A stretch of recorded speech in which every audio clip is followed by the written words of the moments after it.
Blog Talk Radio.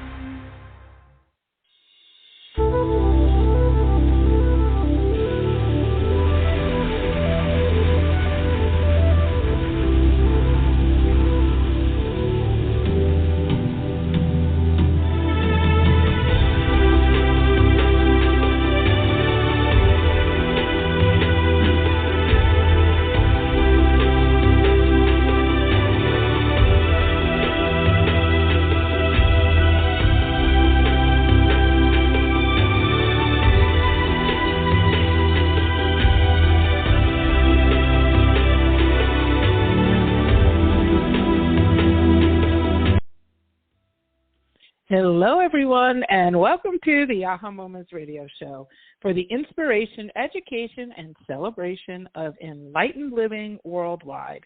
I'm Mari, and we are back for part 2 of our little, I guess if you have 2 episodes, you can't really call it a mini-series, right? But anyway, part 2 of Are You Energetically or Accidentally Canceling Out Your Manifesting?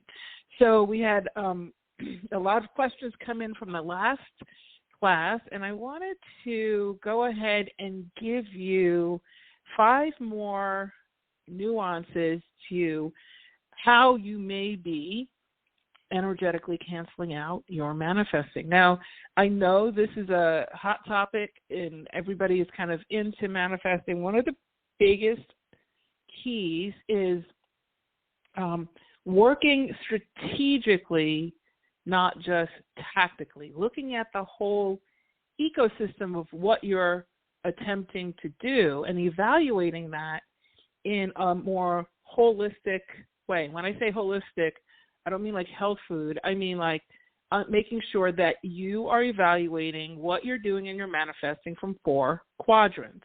And those 4 quadrants include the physical world that you're in, the energetic world that you're in, so frequency, 5D frequency, 3D physical, but then also your mental approach and your emotional approach, okay? And then all of that is supported by energetic hygiene. So that means that you should be clearing your energy as much as you clear your physical body. So every day you're brushing your teeth a couple times a day, every day you're taking a shower, a bath, whatever, you should be focusing on clearing your energy at least once a day, if not more.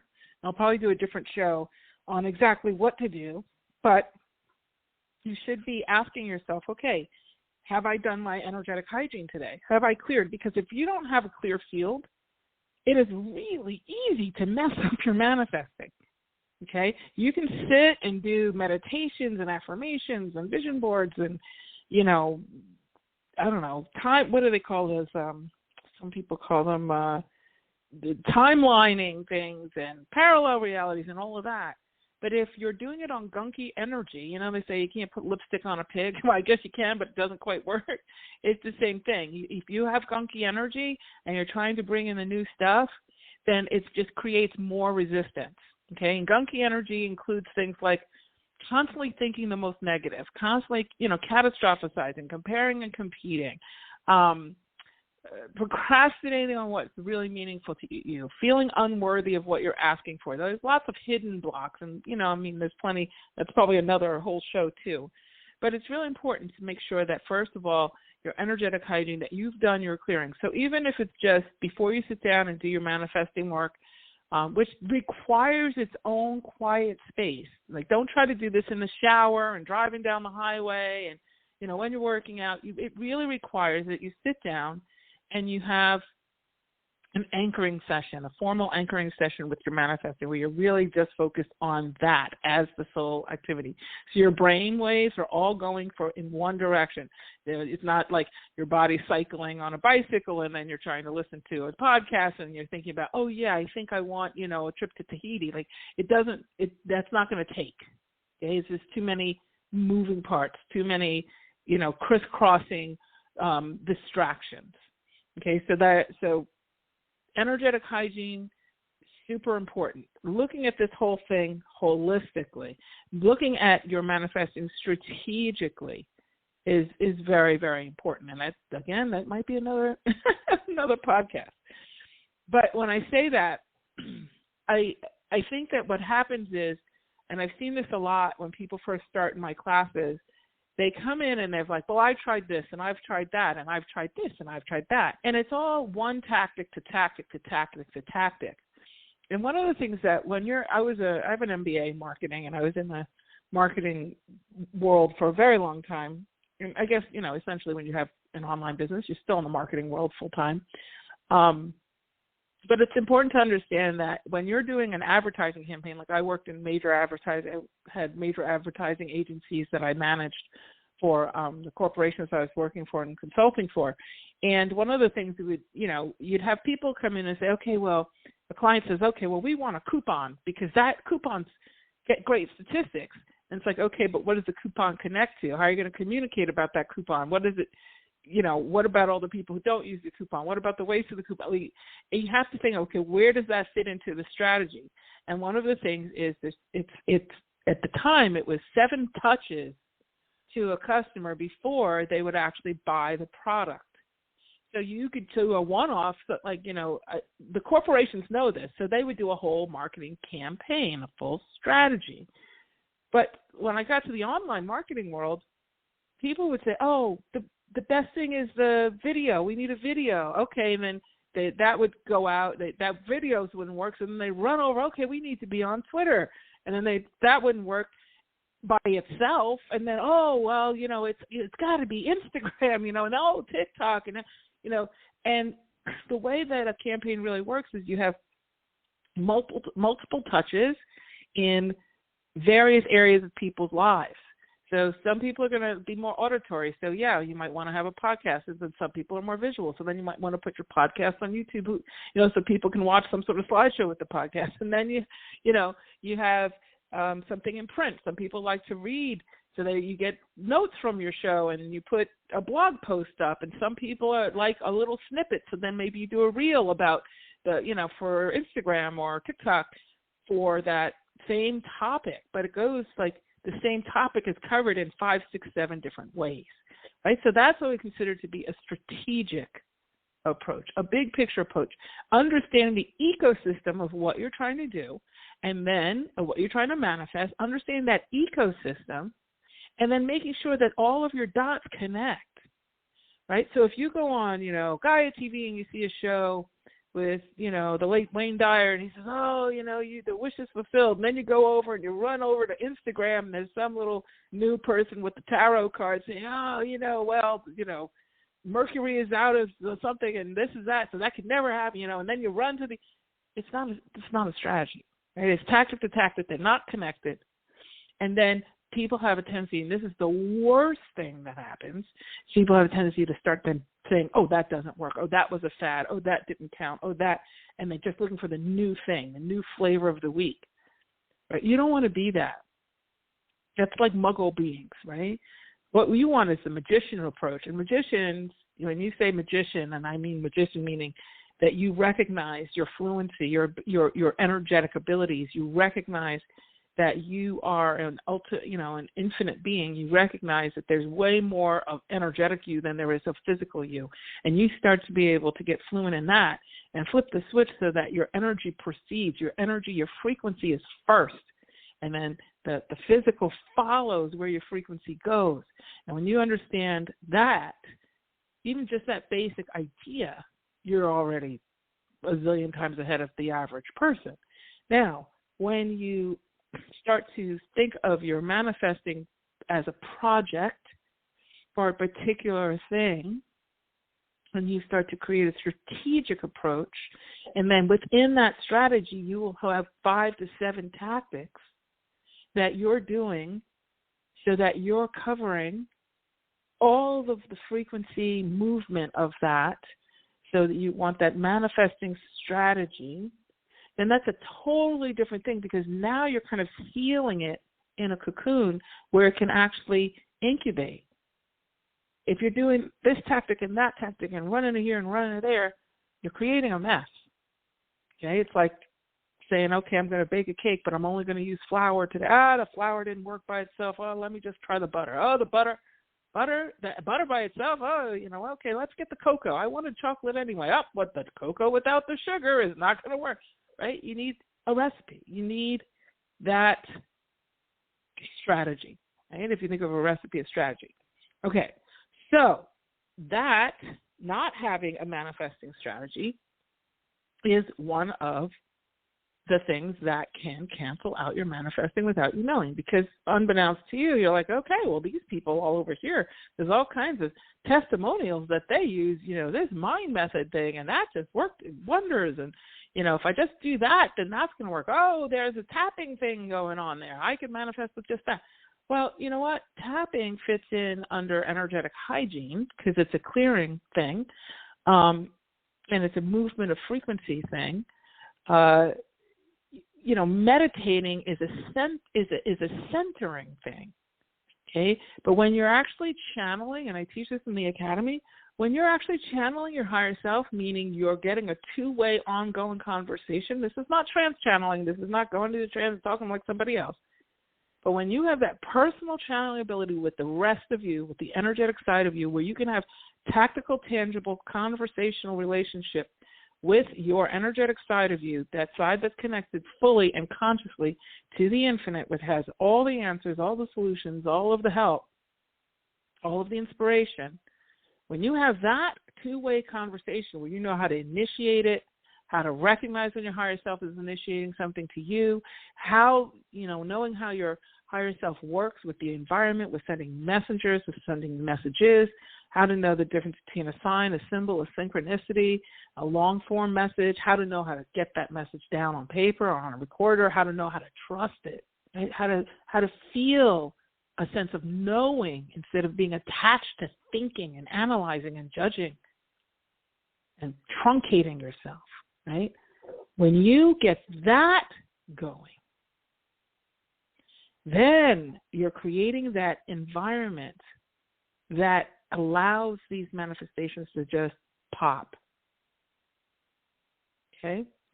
So, number one for today, when I was talking about the continuing, ways that you could be potentially canceling out your manifesting, is not having a strategy. Number two is gripping, trying to control how it shows up. Okay. Now, when you're just working tactically, so you have one thing, then you're not doing the energetic hygiene piece, and you're not, maybe adding in some of those other pieces. It is easy to grip because now it's like, okay, I'm attached to my desire. I really want this thing. It really means something to me. Most manifesting systems that are out there now, they do say, oh, you should be emotional about what you want. So then people get very emotional, but they don't understand the difference between an emotional engine for manifestation, and listen to me carefully, and emotional attachment. So using emotion as a magnetic force for manifestation is very different. It's a fuel. It's very different than emotional attachment, which means two things. When you're emotionally attached to something, it means I can't be happy until I get this thing. So I have now put myself on hold until I get this thing. Well, your dominant emotion is what will bring, it's the magnetic force that brings the thing to you. Your thought process, your thinking, your desiring is the intention. So that's the electrical force. That goes out. But the feeling piece is what brings it in.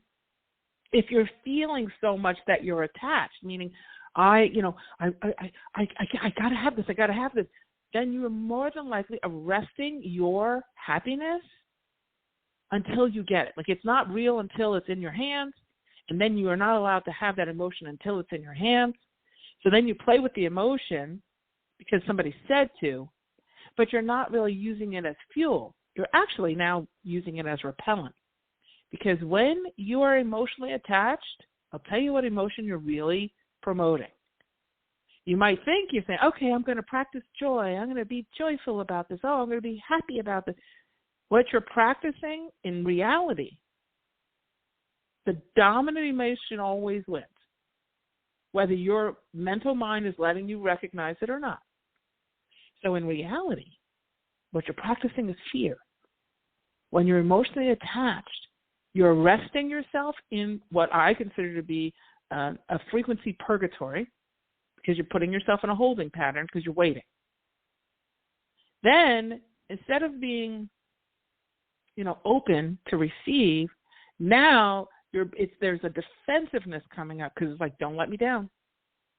I'm going to grip harder. Don't let me down.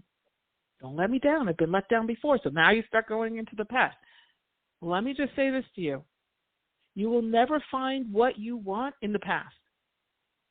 Even if you got it before in the past, frequencies move, change, and evolve. You're not going to duplicate that old frequency, nor do you want to. So go forward. When you start to feel stuck, say, I have to go forward. Because when you start to feel stuck, your mental mind, your 3D mind will always pull you into the past. And then they'll pull you into blame and shame and guilt and fear and all those things, all that little negative emotional cocktail, killer to actualizing what it is you're trying to manifest. Absolutely stops it right at the door. Like Amazon delivers, but it doesn't make it to your door. Okay, so it says, yes, we're delivering, but the box isn't here. You open the door, it's not there. Or because you don't open the door, right? If you don't open the door, you don't get the box, right? So we need to be open. So the gripping is a major, not having a strategy, gripping and trying to control how something shows up. That's the second one. The third one is manic manifesting. Overachieving, over-orchestrating, trying to do, okay, I'm going to do 10 different systems all at once. Okay, yes, I need to light a candle. Okay, I need a crystal. Okay, I need a wand. Okay, I need to, okay. If you're doing it with that type of feeling around it, now there's nothing wrong with crystals, wands, affirmations, vision boards, and all that stuff. But if you're kind of running harem scarum, kind of doing it like a type A, like, not slowing down, not really feeling and sinking into the beingness of that thing that you're desiring, or that scenario, or that relationship, or whatever it is. If you're manic about it, frenetic about it, then that also implies distrust and fear. Massive repellents. Might as well take a can of Raid and spray your manifestations down. Okay? Worry is negative prayer. Worry is when worry is your dominant emotion, what that does is it creates what you're worrying about. Now, I know that sounds cliche, but it's true, because the universe is very neutral. It's not saying, oh, she doesn't want that. And this is another thing. Please, always know the universe can't go around all of your skepticism, negativity, and prove itself to you. This is not a parental relationship. Okay? This is input in, input out. Output out, input in, output out. Meaning that there's no attachment from universal energy to prove, to go around all that fear and shame and blame and guilt and skepticism, and we call that protective pessimism. Some people take great pride in all of the ways that they hold themselves and protect themselves and ensure themselves and skepticize themselves, and then they wonder why everything's so small and why nothing moves and why everything seems to stay the same. Have you lived 10 years, or you lived 1 year 10 times? Are you going around and around and around and around and around and around and around? And you bounce up a little, you bounce down a little, but you're still going around and around. That means that you're in a holding pattern. You're in an energetic purgatory of your own making. Because if you're, gripped with skepticism, universal energy isn't going to say, okay, let's prove ourselves to her so she can, that's what, teenagers do to parents. I have to prove myself to my parent. I have to make my parent proud, all of that kind of thing. That becomes quite dogmatic. Okay, so manic manifesting is when you want to really evaluate if you're doing that and slow down. Okay, slow down, pick one system, and go deep with that, as opposed to wide, trying to do all these different things. Now, if you are going to do, and like I said, I was talking about having a strategy, and you're going to have different things that you're doing, but that means you're going to do your energetic hygiene. You're going to make sure you do some sort of centering activity, which is meditation. Then you're going to make sure you do some sort of clearing and cleansing type of activity like smudging. And you're going to make sure that you work on raising the emotional vibration of things, really focusing on lifting up and practicing one type of feeling tone, happiness, joy, awe, relief, all that kind of thing. Then you might have one system where whether it's creative visualization or whichever manifesting system you like, of your choice. I have one in my academy where, we have a full system that I use. But whatever, listen to the podcast, you're not in the academy, whatever is, your manifesting principle of choice, then you do that. But that's part of an environmental thing that you're doing so that you can do this with enough clarity and then enough potency, enough, momentum, right? And then you have to do it long enough, right? So that comes to when you're manifesting, you're not doing anything long enough. So when you're fluent, like for myself, I'm very fluent in all of this stuff. I can manifest several things. I've, even in the last week, I noticed, I've had an uptick. Things happen in an hour. I'll think of something, and then an hour later, something's coming, I'm getting some sort of output from the universal energy, whether it's a sign, a symbol, a synchronicity, saying, we got that message. But if it's something a little bit bigger, let's say it involves other people, 3 days is like if I'm doing something really big, excuse me, and I'm like, sitting in my meditation chair and I'm really working the energy and the frequency, I'm really working on something that I would consider to be big. The universe doesn't think anything is big, but humans are humans, myself included. It'll be about 3 days, and then I will start to see a readout. So if it's, and sometimes it'll be that same day, sometimes it'll be within hours, but a lot of times, especially if it's something new or something that's, kind of lodged out of heavy emotions, things going on or whatever, 3 days. A lot of times, now, if you're not fluent, because I do energetic hygiene every day, I don't doubt what I'm manifesting. I'm not doubting myself in the process, and I'm not second guessing everything. I'm not comparing myself to other people. I'm fluent in all of this. I'm very comfortable with it. So, anywhere from an hour to 3 days, generally I see something. But if you're not fluent, and let me just say this, I see something and it might be the step to take towards that thing. So it's not necessarily I dream of Jeannie blink and poof, there it is. Okay, a twinkle the nose like Bewitched, and poof, there it is. Sometimes it is, but 9 to nothing. It's you get within that time period, whether from 1 hour to 3 days, I'm getting the next step to take, and some sort of symbol, synchronicity, sign that yes, your message has been received. Yes, you're in the right direction. Here's what we need you to do on the physical. Okay, this is what we're doing on the energetic. So in 5D, we're doing this.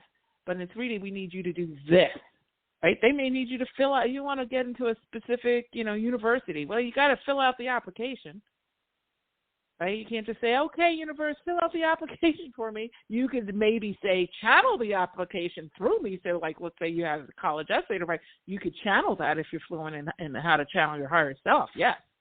But you still have to pick up the piece of paper or the computer or whatever you do now. It's been a long time since I was applying for college. But, whatever you do, you still have to do the physical scribe work, right, into the computer, et cetera. And, so there's a to-do list, right? As soon as you do it, the task that you receive to do, the next one will be given to you. A lot of people, and this is another thing that will kill your manifesting, they want their manifesting journey to be outlined like a navigation system, like they're going to go from drive from New York to Chicago. They want all the turns and all the highways and byways and what the toll roads are and what the scenic roads will be and, all of that before they'll leave the house, right? Well, that's not how manifesting works. That's not how universal energy works, because you're choosing in each moment, and you're being sent messages in each moment. So you're getting over 100 messages a day are coming in from your higher self. If you don't know how to interpret those messages, then it's kind of like going into a restaurant, an Italian restaurant in Italy where they're all speaking Italian. If you only speak English, you might hear da da da ravioli, da da da spingili, but you don't know what all the da da da is, right? So that will happen in the in frequency work too. If you're not fluent in the language, you might, your higher self is talking to you all day long, da, da, da, da, and you see 1111. Oh, I know that. I think that's something. I saw 1111. Let me take a picture on my phone. Let me take a screenshot. Ooh, 1111. I know it means something. I saw that yesterday too. Well, you know what? In between this 1111 and the last one you saw, you probably missed like 500 messages from your higher self because you don't know how to interpret them. Because it's not like your higher self isn't talking to you. Oh, my angels don't talk to me. Yeah, they do. They do. But can you understand it? Okay. So we don't want to do manic manifesting. We don't want to start gripping and trying to orchestrate everything. You want to pay attention to those signs, and you want to be able to get quiet enough so that you can actually perceive that next step and then take the step. A lot of people are like, I get this feeling that I should do this, but then I'm thinking maybe I shouldn't. No, do it. Just do it. And then the next one will come. Well, if I do that, I don't know what to do after that, so I'm just going to wait and see if I get anything else. Maybe I'll see 1111 again. Like, hello? No. Seeing things like 1111, 444, 330, the numbers, getting symbols and synchronicities, really is kind of equivalent to the text message ringtone.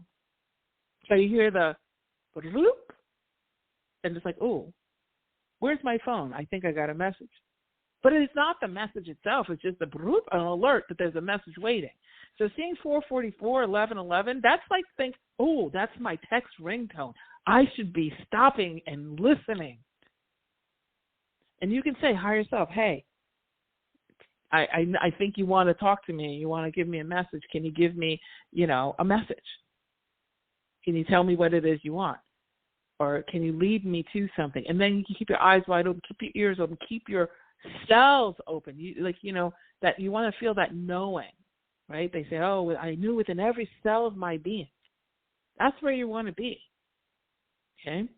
So, next thing that people do that really cancels out their manifesting is when they start to see things like 1111. They say, okay, I sat down, I did this meditation, I did this visualization, I did my energetic hygiene, and then, boom, there comes a sign. I think that was like an inkling of a message. I'm getting an insight about something that I hadn't thought of before. That might be a message. And then people go, well, that was weird. No. You don't want to do that. When you say that was weird, you take a big Sharpie with red ink and you go whoosh, and make a big giant X. You've just been repellent. Because if weird, the way that manifesting, they talk about, I know Abraham talks about all the time, the path of least resistance. Well, the path of least resistance means that what you're desiring needs to be normalized. It needs to feel like, a natural next step. Not like some big, huge miracle has to drop down out of the sky for you to get whatever this thing is you want. And that's why your manifesting delivery system layers in. It's kind of rare. Well, I shouldn't say rare. I don't want to predispose you to anything. But it's a little bit less prevalent to get all of it at once, because your energetic system, your frequency has to raise for you to get what you're desiring. So most people don't know how to raise their frequency, and even if you do, you have to get used to it and maintain it and all this kind of thing.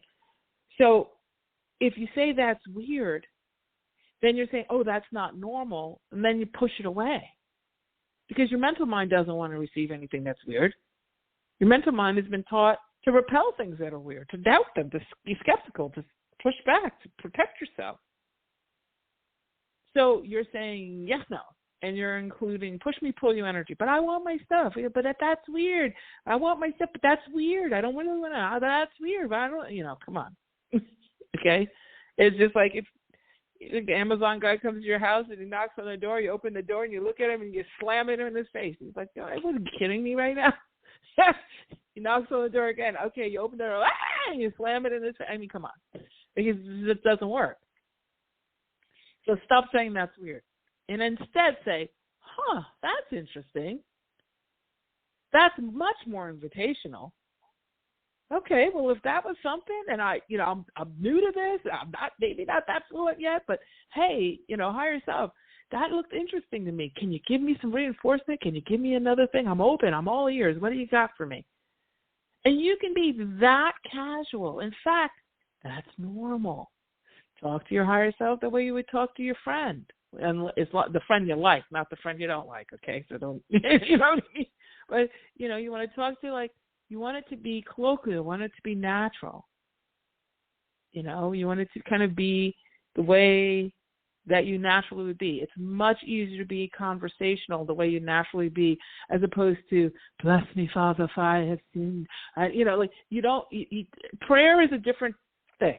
We're talking about frequency-based abilities and you being able to communicate with the expanded energetic version of you.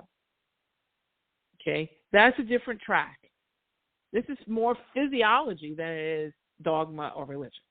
Okay? This is the language of answered prayer. I said in my book, my first book, there's 160 different types of divination. I think it's actually more like 600, but don't quote me on all the numbers, but a lot of systems of divination. Like every single culture has something in it that, whether it's mystics or prophets or jinns or, channelers or mediums or whatever, they all have a way of getting answers back from the questions they're asking of that power that's greater than themselves, whether they call it God or Allah or Yahweh or Jehovah or whatever. They call them the prophets. She's prophesizing. Oh, she's speaking in tongues. Oh, she's getting the messages from, the Holy Spirit, whatever it is, right? So if God was going to make so many ways to ask it questions, starting conversations with billions of people, giving billions of people the ability to have a conversation with it, wouldn't it make sense that it would create an equally robust system of how to get the answers? Why would you start a one-way conversation with, several billion people? Why does that even make any sense? Right? So, think about it. So, if you're asking, but you're not fluent in the way of receiving the prayer, you're really fluent in know how to ask. How many times have you said, oh, God, please, I need you to help me with da-da-da-da-da. Okay, so we all ask incessantly. But then when it comes to getting the answers, oh, that's weird. What is that? That's another day. That's energetic history, another class, another day. I'm not going into it right now. Okay, so we want to stop saying that's weird. Strike it out of your vocabulary so that you can have your manifesting come forward. And instead you want to say, oh, that's interesting. Oh, wow, look at that. Huh, that's curious. Oh, I'm curious about what that is. I'm not quite sure, but I'm curious about it. What else you got? Okay, that's a much better approach. And then the fourth, well, I guess this is the fifth thing, not following the signs. So I guess I just did talk about that. But you're going to get these signs, symbols, and synchronicities. Step through the door. Okay, so I'd already talked about that. So let's get to this next one that I have on my list here. And that is not counting things when they come through as real. So instead of saying they're weird, it's like, that's not real. That's, it didn't come out like Harry Potter. It didn't come out of the end of a wand with a big poof, So, that's not real. I could have probably gotten that mortgage anyway. Oh, I could have gotten that, No. I was talking to somebody and I said, what has to happen for you to consider this thing, this movement of getting what you desire into your hands, what do you have to consider? What does it have to look like or feel like for you to consider it to be a manifested thing as opposed to an acquired thing? So acquired thing being like a 3D physical thing. Like I saved up my money, now I took the money out of the account and I'm going on my vacation. Like, so that's like an acquired thing. But, a manifested way is maybe you didn't have any money at all. You had no idea how you were going to pay for this vacation, but you sat yourself in your chair, you felt yourself on this vacation, you felt the wind on your face, you felt the cruise ship, you felt the drink in your hand and the cool sweat of the ice on the outside of the glass wetting your hand and the salt air and hearing the waves and watching the seagulls or whatever, the dolphins have, blah, blah, blah. And you just did that from your manifesting chair at your house, and you just kept feeling it, sense it. And then you started to see things like commercials about it. Things were coming up in your social media about it, and people start talking to you about it. And then out of nowhere, you something said, open up, this piece of mail or whatever, and it's a contest for a cruise, and you just feel this knowing, you just on a whim to say, hey, you know what, I'm just gonna, whatever, what do you got to lose? That'll be funny, and it feels like there's something felt like you should try this, and you win the cruise. So that's a manifested path, right? You had no idea how you're going to get it, and then you got it. Okay. Now, does that mean that? And you can hair split all you want. Oh, that's manifested. Oh, that's not manifested. I don't mean to imply that if you get something that doesn't, have all of those, hoops and shoots and things, that it doesn't count. Of course it counts. But I'm just trying to give you like a clear distinction. Okay? But here's the thing that happens, and I find this with a lot of the people who start in the academy, especially my level 1, before they get into our Advanced Alchemy Mastermind. They get a message from the higher self, but they doubt that it was, that probably is just not even real. And no, it was real. That was just my thought. Okay, well, how do I, and they're spending more time on whether it's real or not than what it is. So you want to make sure that as things come through, there's several different ways, but for the sake of time, one of the ways that something is real is how you feel. Like if you're getting, your body and your frequency are connected. The very first stop, your frequency will try to get to you through your 4 clairs, which is clairvoyance, clairaudience, clairsentience, claircognizance. So that's energetic sight, energetic hearing, energetic knowing, energetic feeling. So I'll go through that first. But your body then is totally connected to that. So you might get a whoosh, a light feeling. You'll get covered in goosebumps. For something negative, you might get a sinking feeling, But your body will have some sort of physiological, antenna that will say, hey, pay attention. Now, if you don't know that, or if you're constantly kind of inebriated, you like to be high a lot, and that can kind of taint this a little bit, right? If you're not kind of present. This is why the energetic hygiene is so important, because it clears you. It gives you more of a clean slate, so when these messages land, you can discern them. Right? You can notice what they are. You can notice, oh, that's a message, versus, oh, that was a thought, or oh, that was my will trying to manifest myself into getting this thing. Okay, so counting things when they come through as real is very important. So what I would say is, if you're new to this, you're not fluent yet, something comes through, assume that it is a message. If you feel lighter, or if you feel that sense of knowing, like that gut instinct, I shouldn't do that, no. Follow it. Practice. This requires practice. Someone says, oh, well, how do I get confident? Doing it. Oh, I want to be confident first. Doesn't happen. You have to do it. Trial and error, trial and error, trial and success, trial and success, trial and success. And you'll stack on, and you'll start to notice that if you are, consistent, your higher self's going to show up more loudly, if you will, more recognizably. And this is it's an ongoing practice. Now, I'm going to give you one exercise you can do to practice, and I think is helpful especially if you've been sort of caught up in some of the stuff that I've described. Now, everybody gets caught up in the stuff I've described in these two shows. So don't feel bad if you're like, oh, God, I didn't just, just say, oh, okay, I got clarity. Great. Now what? Right?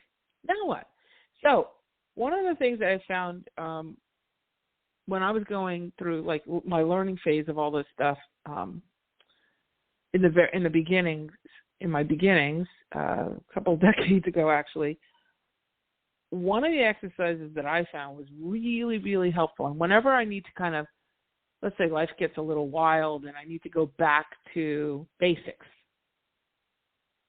this is one of the things. This is like, ice skaters, figure skaters, they had their schooling figures, where they just make circles with their blades and learn the inside edge and the outside edge and, their toe pick and blah, blah, blah, and their biomechanics, right? Well, this is one of those energetic techniques. This is a tactic that I think is really helpful. And that is to designate an asking day where you're just going to do all your asking. You're going to write your list. You're going to sit in your chair and do your scenes and visions and all that stuff. Maybe you'll make your vision board if you do vision boards, or your mind movie if you do mind movies, or whatever the things are.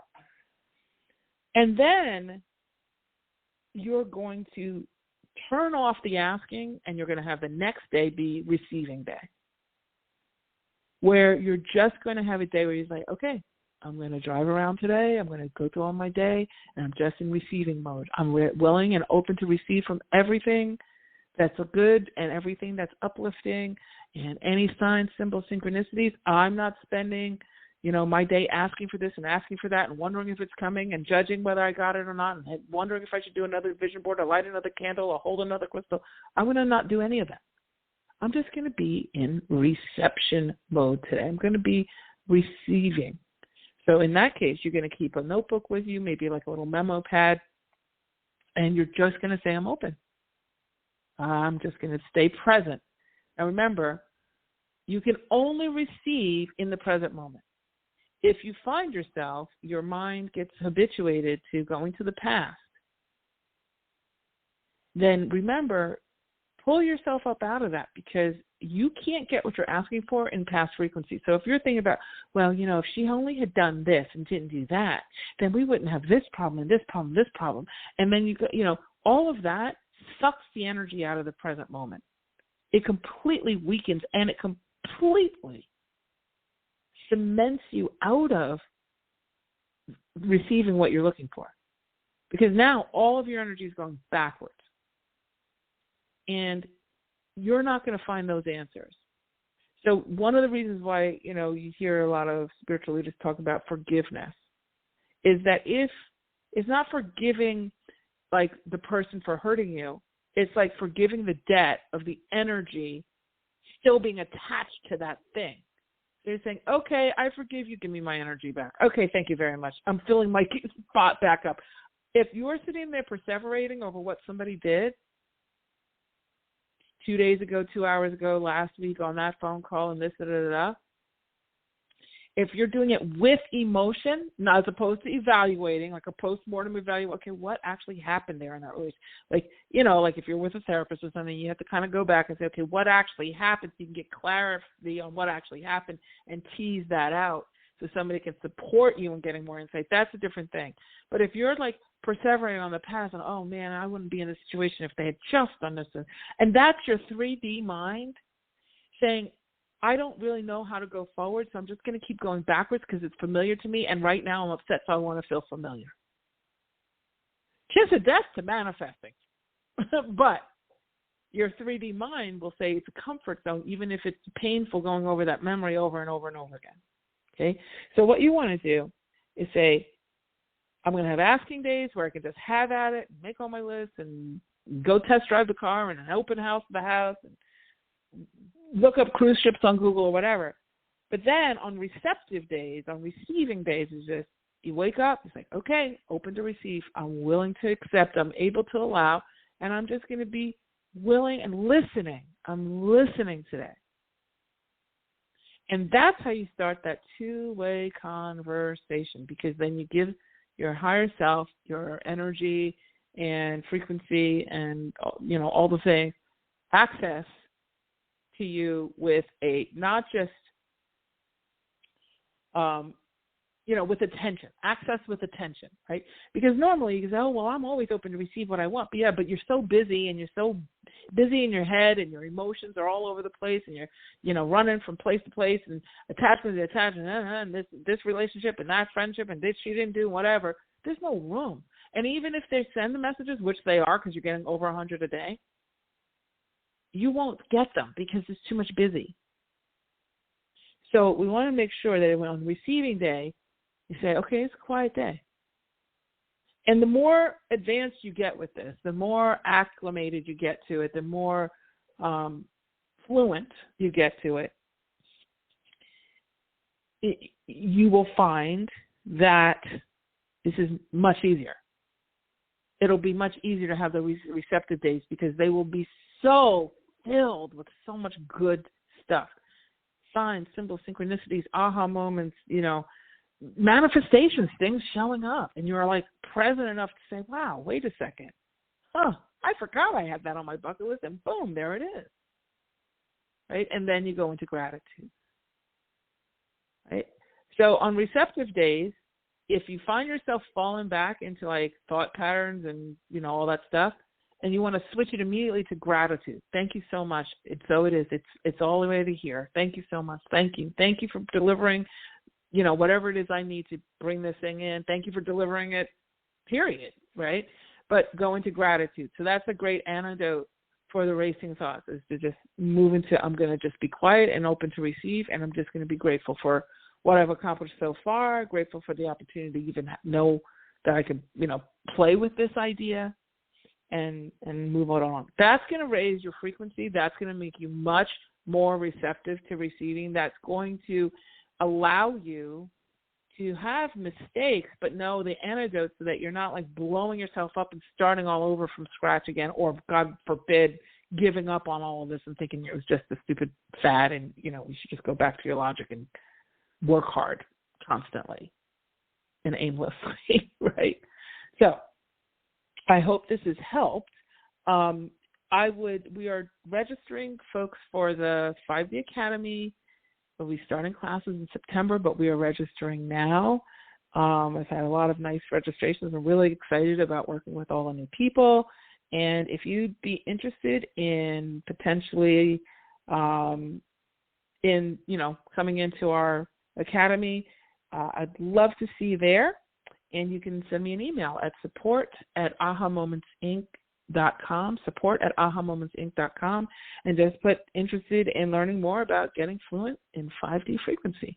And we will get you information and a training video and things and an application and what have you. And we'll just talk and see what, if it's a fit, what's a fit, and how we can support you on your journey. So I think that's it for today. I just wanted to say, really give this some feel, not just some thought, some feel. Listen to it again. Listen to the first part again. And really be honest with yourself and do a nice evaluation. Right? That's what we do when we're doing marketing strategy. We do a series of, let's say, a campaign, and we have 5 tactics going at the same time. And we're making sure that our lists are clear, and we're making sure that our tech is working. That's the energetic hygiene equivalent. And then we sit down as a group and we say, okay, what the hell just happened? How do we get these results? What did that work? Yes. Did that work? No. Okay, we're going to move that out, but what are we going to put in its place? And you're going to evaluate. And then you're going to go back out in the field and work it again. And then you're going to evaluate. You're going to make some tweaks, and then you're going to evaluate. And that's how, you start your own manifesting campaign. Okay? So, I think that's it for today. All of my equipment is in now, yay, and we'll be switching over to our new podcasting platform and format probably in the next 2 weeks. So I'm excited about it, but I wanted to just, come on and chat and just, give you guys this latest download of info, because I always get these classes downloaded to me. middle of the week or whatever, or late at night, middle of the night, and I get excited about it. So it was fun to chat with you for today. And we'll end with my motto, which is, you truly can have exactly what you want. You absolutely deserve it too. And in 5G frequency, anything is possible. Take care, everybody. Have a great rest of your day.